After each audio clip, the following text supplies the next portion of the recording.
I was one of the first kids born into the cult, and I was born in India, and most of my life we lived in South Asia and Southeast Asia, and grew up with this idea that we had to proselytize, that we had to win as many souls to Christ as possible because the end of the world was coming.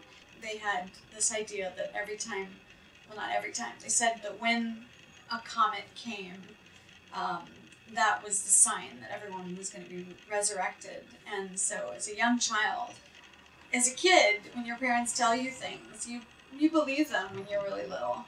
And they told me about how we're going to fly up to heaven, and how we'd meet Jesus in the sky, and we'd leave this world behind, and we'd have a home in heaven.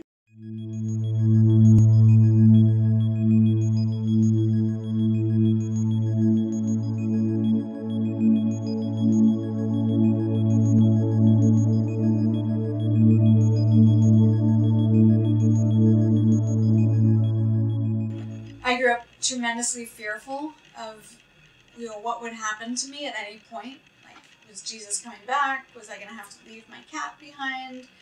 Was I going to have to say goodbye to the neighbors? Was the police officer that we just saw on the corner of our street going to come and, arrest people and take them away? They had this persecution complex and were very paranoid that everyone was out to get them. And the cult leader actually lived in secret until he died. Our parents really didn't have that much control over us. We didn't live, for the most part, with our families.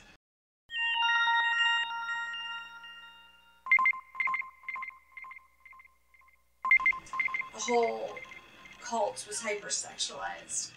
I did think it was weird that they were drawing women with hooks through them and comparing them to, somebody who goes fishing, who loves to do nothing but go fishing. And the founder said that, he gets this itch to fish just like a fisherman does, and that's all he wants to do. So he'd send the women out and write them more letters about other things that they could do and other things they were supposed to do in order to bring in money.